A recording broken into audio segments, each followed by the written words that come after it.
I want to talk about the wake-up call for colleges and universities. It's pretty extraordinary. So this is a chart that's just out about how Americans perceive the value of college. People who say it's very important have dropped from 75% in 2010 to 35%, right? The wrong direction if you're a college or university. Not too important on the other end has gone from 5% up to 24%. Universities have a problem. Dave, we've been talking about this for a while. Yeah. Your thoughts? I couldn't believe, I knew this was happening, but these numbers blew my mind. I immediately sent it off to David Siegel, the founder of Two Sigma. Yeah. Because we're going to go meet with Sally Kornbluth, the president of MIT, in a few weeks. Like, holy crap. This is a really, really big deal. And, Peter, you've been saying it for a long time. The cost of tuition goes through the roof. The perceived value of the education has been plummeting, not because it's worth less in any fundamental way, but what you can learn has grown so quickly and it hasn't made it into the curriculum. And remember, Peter, we had that meeting with the head of, well, I don't want to name names, one of the top guys at MIT. And I remember it. We can build a nuclear reactor on campus faster than we will ever change this curriculum. Oh my God. It's like, the problem with if you're an accredited university is you're not iterating your curriculum fast enough. And it just becomes irrelevant before you graduate. So tuition is up 180% since 2005. Room and board in a private university today is $250,000. And you're saddled with debt and you don't make it back because you're not getting the jobs. It's crazy. Brian, you're closer to college than I am right now. How do you think about this?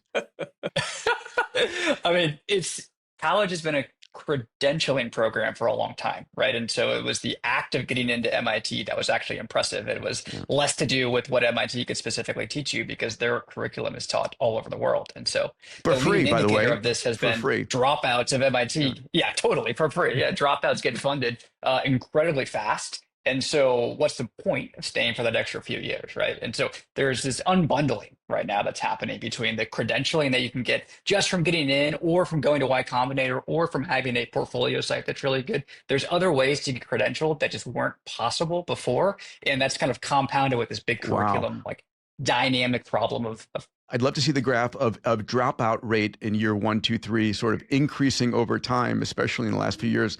And Emad, I mean, you sort of stopped and started and, finally went and collected the piece of paper. Tell me about how you think about this. Yeah, it took me like 20 years to get my pieces of paper from Oxford. That was a whole to do. I think that there were probably two things here. I think the first boom was that tuition expense boom that we saw. I think that's caught in the first part. I think the second part was probably COVID. Like that was a terrible experience for a lot of people in college. Yeah. And also I think it showed things up. And now we're heading towards the AI drop, as it were, whereby we saw that paper by Eric Lofsenson and others that showed early stage graduates starting to lose the ability to get jobs. So that's just going to go. So again, it was into question, what is that? And that's before we even get into the foreign students and what's going to happen there with the visa changes, etc. And this is the second blow. This is the kill shot here. This is a graph that, is titled "College Educated Are Unemployed Longer." So it used to be that, you'd go to college to get your job. And we've talked about this on this pod a number of times. The only career of the future that really matters, in my opinion, I think in all of our opinion, is being an entrepreneur. It's not marching up the career path. And so this is a graph between 2000 and 2025. And what we see in terms of unemployment is the college graduates increasing unemployment while everybody else with some college or just high school. In fact, high school college graduates are becoming more employed if they didn't go to college. They go to a trade school. Well, yeah, I love that one pixel there just last summer where the most unemployable people in the world are college graduates. It's just hilarious. But this is bad PR for colleges. Bad PR. Yeah. Well, if you look back, 2000, that's what I'm used to hearing, which is, hey, if you go to college and you graduate, you're over twice as likely to get a great job. And that's exactly what you see in the data just, 20, 25 years ago. So this is a pretty rapid shift in society's perception of the value of a degree. Now, keep in mind, within this entire chart, the unemployment rate is extremely low. It's like 4.5%. So, most people are finding jobs. It's not implying that Actually, we can go down that path. Actually, It's very hard for this year's graduating class to find jobs. It's shockingly hard. What does this look like if we stratosphere like the top 10 versus everybody else? Because I think there's been a sort of a blowing up of people getting college degrees at, I would say, sub-tier institutions, because it's incredibly profitable for these institutions, even though they maintain a nonprofit status. They're growing the size of their employee base and their student base as a sort of a way to just fund poor education in a way. Yeah, I do agree with what you said earlier, Brian, which is what really matters out of a college education is the fact that you got accepted by a specific university. You know, when someone says, "So, Emad, you went to Oxford," or Peter or Dave or Brian, you went to MIT, they don't ask, "Did you graduate?" They don't ask, "What was your GPA?" They don't ask you about what you studied. It was like, yeah, I went to MIT. That's all that matters. That's the highest order bit. And it's crazy. So there should be a brand new program that MIT offers where it accepts you but doesn't expect you to go.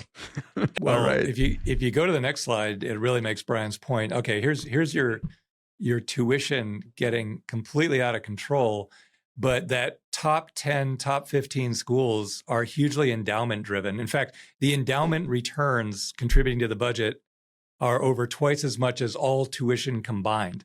So I want to read this for those who are listening. It says college tuition versus other expenses, cumulative percentage price change since 1983, which is when I was at MIT. So it's up almost 900% in tuition over that time. 5.6 increase average annual increase. Yep. Yeah, so you got a handful of schools that don't even care about the tuition. They'll be fine because their endowments are so big. And then you got this really slippery slope of schools that need the tuition desperately to stay open at a time when people are not really perceiving the value of the degree. So that's where it gets really ugly, right around school number 40 to 400. If I'm the board member at MIT, Harvard, I'm probably not as worried. But if I'm at a second tier school, I'm, like, holy shit, what do we do? We need to reinvent how we educate. Emad, you and I have talked about the value of education and the fact that the best educator in the world will be AI. What's your thought here? Yeah, I think there's the credentialing part, but university became something that you just passed by default versus programs like Gauntlet and others where you actually have to work really hard to succeed and get through with high dropout rates.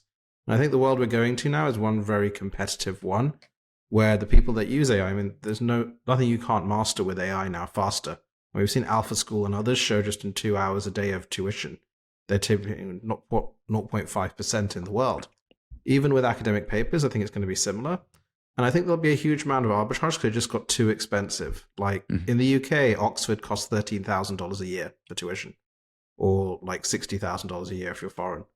I think that people will go to the networks and they'll go to the places that embrace the technology to actually do what universities are meant to do, which is networks, knowledge, learn, and more. But we haven't seen the first AI university yet, which I think is going to be really interesting. And really important. We're going to have Mackenzie Price, the CEO, and Joe, the co-founder who's funded it, on a podcast coming up. So those of you who are moms, dads, educators, you're going to get ready for a fun episode on how to reinvent secondary education in high school. All right. Actually, just I think one final thing. Yeah, please. Maybe the endowment should be putting big supercompute clusters down because the universities in the US don't have them. That'll probably be the biggest determinant of research quality in universities, how many GPUs you have. I totally agree. I love that. I think it's a no-brainer. All right, MIT, listen up here. You put the endowment to use. They want to. There are forces in the school that desperately want to do exactly what Emad just said. I don't know what the friction is, but we'll work on it. Get JP Morgan to debt fund it. There you go.